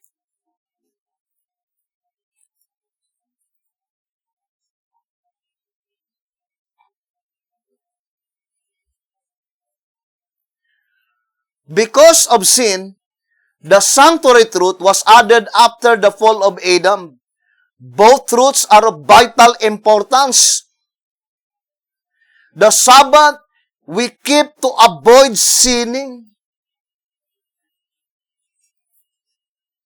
Or in other words, brothers and sisters, the Sabbath being only the grand fulcrum of the commandments.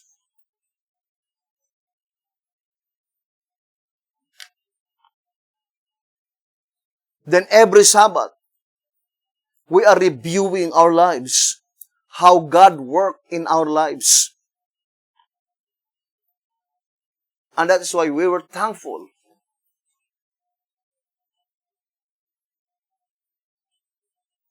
What does it mean? Brothers and sisters, that the Sabbath is the memorial of creation. You still remember that?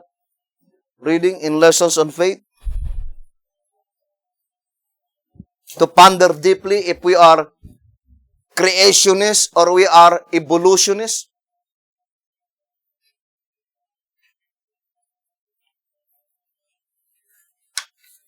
I would like to read again. In page 61, in Lessons on Faith. And when this is so, your Sabbath keeping will amount to something because the Sabbath is a memorial of creation, the sign that he who observes it knows the Creator and is acquainted with the process of creation. But as certainly as you are an evolutionist, your Sabbath keeping is a fraud. Unless you recognize the Word of God day by day as creative energy in your life, your Sabbath keeping is a fraud. Because the Sabbath is a memorial of creation. It is a sign between me and you, that by which ye may know that I am the Lord your God, the Creator of all things. Lessons on Faith, on page 61.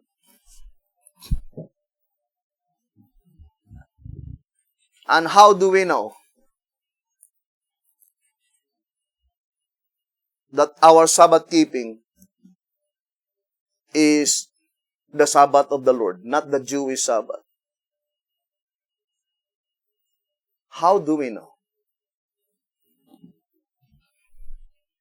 B.T. Hotep says on the Old Symbolic Code. Let us read. Old Symbolic Code. To Symbolic Code, number 2, page 10. To Symbolic Code, number 2, page 10. There is nothing in God's creation that stands still. Everything is doing something all the time. and whatever stops moving, He takes it away. If the heart stops beating, He takes away the life, and the substance of the body goes back to clay. If a tree quits growing, it dies. Water that stands still gets stagnant. God's handiwork is not only ceaselessly moving on its own course, but it neither falls behind nor goes ahead. It forever keeps perfect time. If an airplane stops flying, it falls to the ground. When an automobile quits running, it becomes worthless to its owner. Anything that falls short of its set standard by its maker does not only becomes worthless but also a nuisance. To symbolic code number 2, page 10.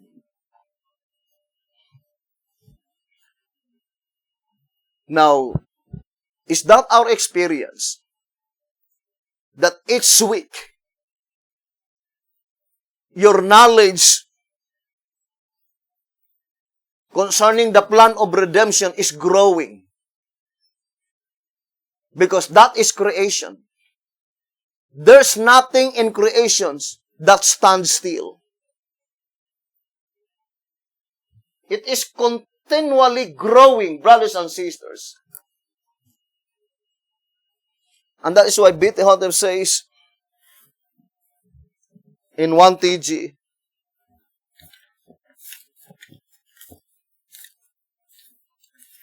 number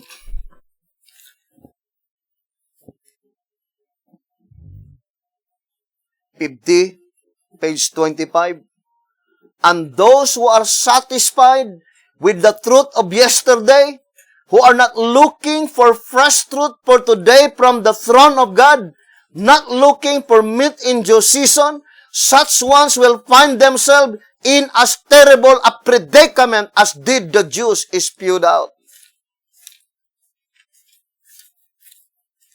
And here in 1 TG number 51,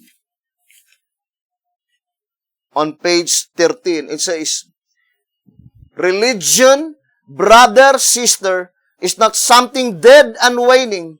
It is something living and growing, and God's people grow with it. And now in closing, I wish to leave this question for you to ponder and to answer to yourself. Is this experience, your experience of progressing with truth? Is your experience. The experience of progressing with truth. Your experience. If it is not your experience, then why not? Yes, why? Is it not worth everything? Money, houses, lands, friends, mothers, fathers, husbands, or wives? Is it not worth all this in order to double them? 1 TG 51, page 13.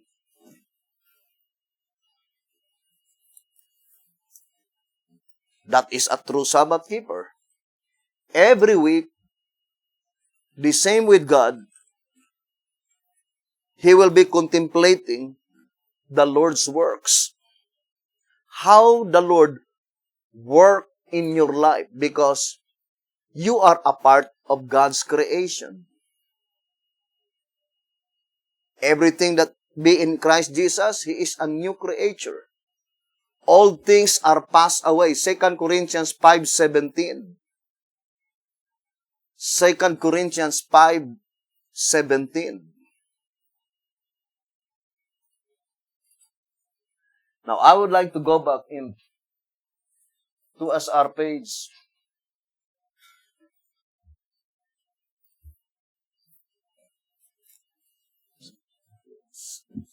Second Corinthians 5:17. Now here in 2SR page 143. Because of sin, the sanctuary truth was added after the fall of Adam. Both truths are of vital importance. The Sabbath we keep to avoid sinning, but the sanctuary truth is to save us after we have sinned. The one is to keep us from falling, and the other is the remedy if we fall. If after receiving the knowledge of the truth, we break the Sabbath, we have sinned and denied the Creator, which is far worse than the sin of Adam. By non-compliance with the sanctuary truth, we refuse the plan or remedy and reject the Savior as our salvation. Think it thoroughly, the statement. By non-compliance with the sanctuary truth. The sanctuary truth, we will discuss it in the subject, the daily and the sanctuary. We have a separate subject entitled, the daily and the sanctuary. But in this subject, our main objective is just to inform all shepherds and believers that the predicted event in Daniel 8, verse 9, 10, 11 to 12, the perfect fulfillment is illustrated by the brass kingdom, meaning in the third period of the exceeding great horn, which is the Protestant period. And the earth mentioned in Daniel 2 verse 39, it is the symbolical earth. Brothers and sisters, it is not the sanctuary itself that had been trodden underfoot. It is the place itself. First, what does it mean? The place. The place mentioned is the whole earth. The exceeding great horn rule all over the earth. The earth mentioned there is the symbolical earth. Otherwise, we are saying that God has no people at all.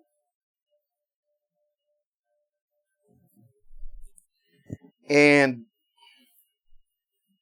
brethren, if you will only study closely this prophecy, remember when Apostle Paul is giving the message to the Thessalonians, his basis is Daniel chapter 8. There are many passages that plainly telling us, brothers and sisters, that the message of Apostle Paul in 2 Thessalonians is derived from Daniel chapter 8. Now, I would like to read to you this statement in Signs of the Times. There can be no shadow of doubt that these scriptures from the book of Daniel are the basis of Paul's words in 2 Thessalonians, 2nd chapter.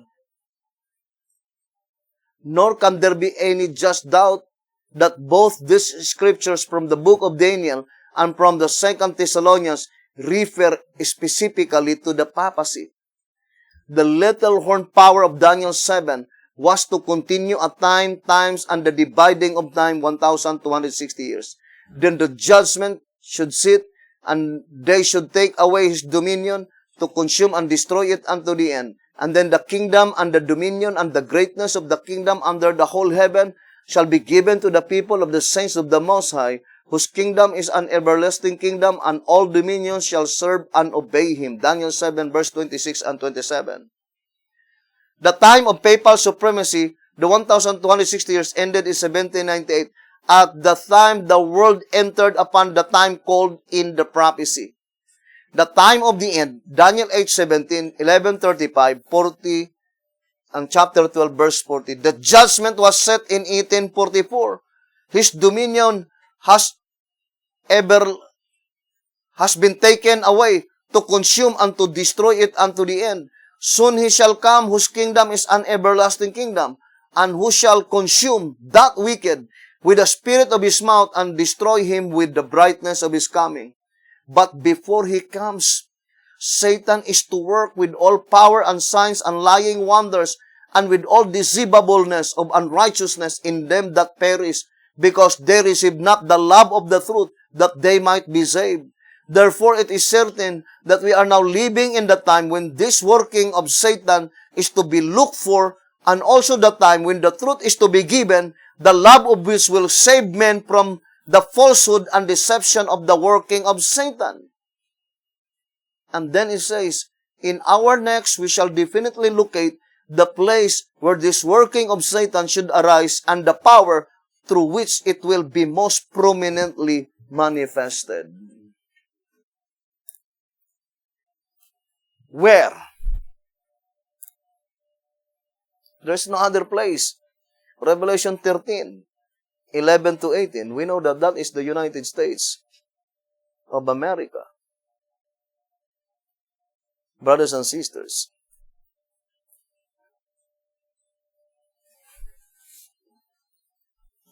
I would like to read to you this reading in the Great Controversy.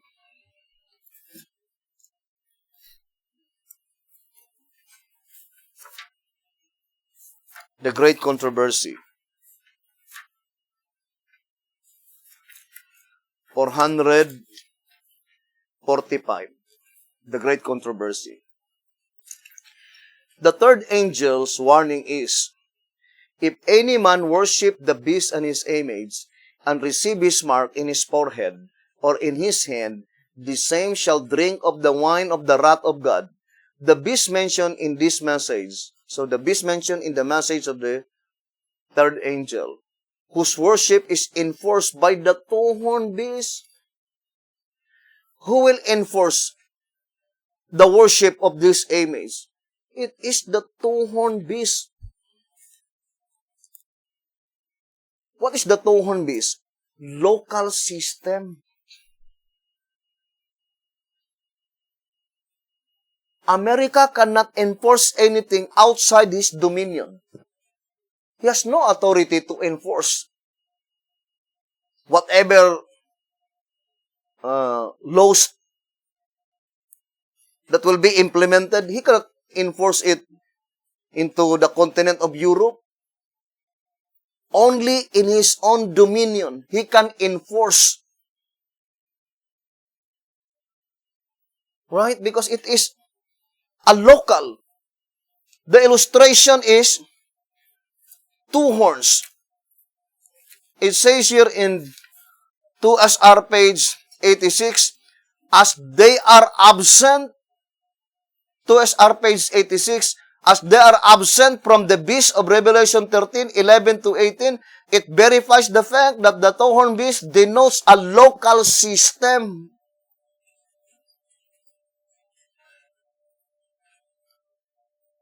But it was predicted beforehand that this religio-political system will originate in America, and every country of the globe will lead to follow her example. Volume 6, page 18. Every country of the globe will lead to follow her example. Now, we need now to study, brothers and sisters. Therefore, the third angel's message is more directly addressed to the United States of America. Because it says, if any man worship the beast and his image, and receive his mark in his forehead or in his hand, the same shall drink of the wine of the wrath of God. The beast mentioned in this message, whose worship is enforced by the two-horned beast, is the first or leopard-like beast of Revelation 13, the papacy. The papacy of Revelation 13, not the papacy of the little horned head, the papacy of the nondescript. What is the difference between the papacy of the nondescript beast and the papacy of the leopard-like beast? Remember, the papacy is not the beast.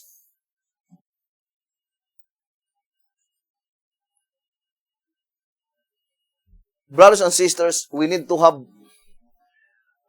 clear conception concerning the papacy. But I would like to immediately quote that statement that the papacy is the express image of the devil. I would like to read that statement. Brothers and sisters, it is entitled the Spirit of Papacy. The Spirit of the Papacy.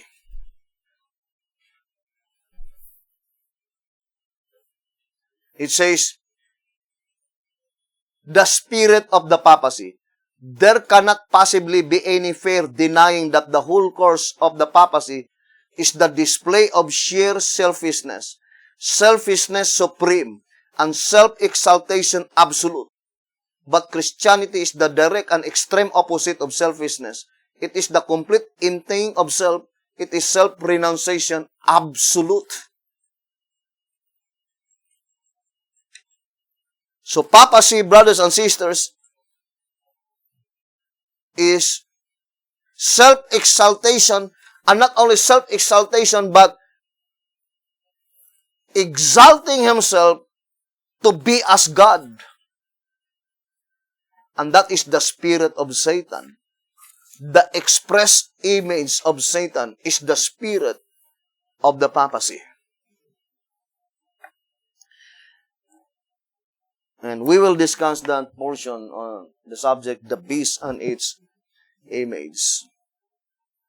To repeat again, brothers and sisters, the mere fact that the very first locality mentioned in Revelation 7 verse 4, hurt not the earth.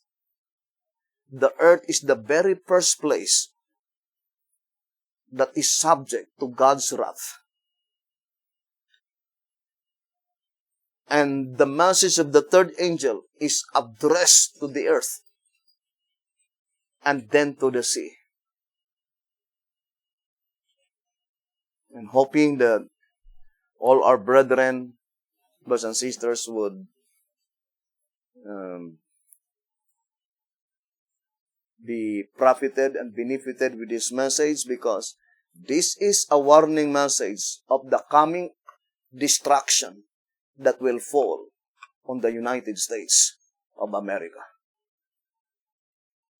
Thank you very much for listening and viewing this program. May the good Lord bless you, brothers and sisters, and have a wonderful evening.